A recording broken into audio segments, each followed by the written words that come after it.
हम सबको पता है कि बीटीएस के मेंबर अब जाके मिलिट्री सर्विस में एनलिस्ट हुए हैं और इसका रीज़न ये भी है कि बीटीएस को एग्जेम्पशन मिल गया था और वो पोस्टपोन होकर उनकी मिलिट्री सर्विस इतने टाइम तक आगे बढ़ गई। लेकिन आर्मीज, क्या आपको पता है कि सुगा ने बीटीएस की डॉक्यूमेंट्री बियॉन्ड द स्टार्स में एक बहुत ही ज़्यादा बड़ी और शॉकिंग न्यूज़ बताई है, जिसको सुनकर आर्मीज को विश्वास नहीं हो रहा कि अगर ऐसा हो गया होता तो पता नहीं क्या होता। और आप भी सुनकर सोचोगे कि ऐसा क्या बोल दिया सुगा ने। तो दोस्तों, आपको ये जान के बहुत ही हैरानी होगी कि सुगा ने रिसेंटली लास्ट एपिसोड में रिवील किया कि एक्चुअली बीटीएस का ना पैंडेमिक की वजह से एनलिस्टमेंट प्रोसेस पूरा पोस्टपोन हो गया था और कोविड आ गया था। इसकी वजह से बीटीएस की एनलिस्टमेंट मिलिट्री में जो होने वाली थी उसका पूरा प्लान चेंज हो गया। अब आपको भी ये काफ़ी कंफ्यूजिंग लग रहा होगा, वैसे ही मुझे भी लगा था, लेकिन सुगा ने क्लियरली बताया कि अगर बीटीएस के सामने कोविड नहीं आता, यानी पूरी दुनिया में अगर कोविड नहीं आता,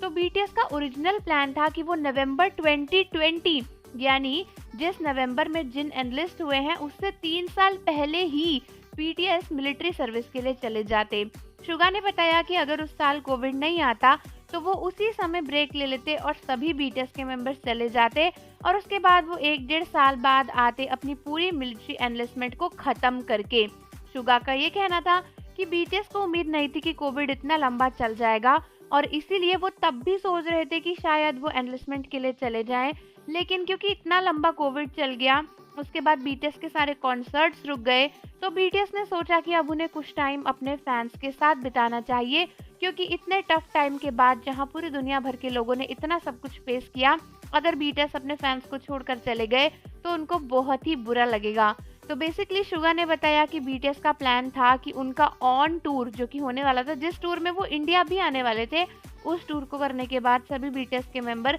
मिलिट्री में चले जाएं। हालांकि ये न्यूज़ सुनकर आर्मीज को बहुत ही शॉकिंग लगा, क्योंकि बहुत सी आर्मीज ऐसी हैं जिन्होंने 2020 के बाद ही बीटीएस को डिस्कवर किया, जब उनके सॉन्ग्स डायनामाइट और बटर और परमिशन टू डांस लॉन्च हुए और वो ग्लोबली फेमस हुए। कितनी सारी आर्मीज ने तो तभी बीटीएस को ढूंढा और उन्हें पता चला कि बीटीएस भी कोई चीज़ है, और अगर बीटीएस उसी टाइम पर चले जाते तो आर्मीज, आप सोच सकते हो कि शायद आज हमारी लाइफ में बीटीएस होते भी नहीं। तो ये एक ऐसा डिसीजन था जो कि बीटीएस ने चेंज किया, लेकिन इस डिसीजन की वजह से हम सबकी लाइफ चेंज हो सकती थी। अगर बीटीएस उस समय ही चले जाते, हो सकता है कि वो इतने फेमस कभी होते ही नहीं और आज हम में से बहुत सारे लोग शायद बीटीएस के फैंस नहीं होते। तो आर्मीज, मुझे बताओ कि ये शॉकिंग बात सुनकर आपको कैसा लग रहा है कि आज से 3 साल पहले ही बीटीएस 2.5 साल के लिए मिलिट्री में एनलिस्ट होने वाले थे, यानी अप्रॉक्स में इस साल के आधे टाइम के बाद वो आते शायद से। और जाते जाते चैनल को सब्सक्राइब जरूर कर देना, बेल आइकन प्रेस कर देना। मिलते हैं आपसे अगली वीडियो के साथ।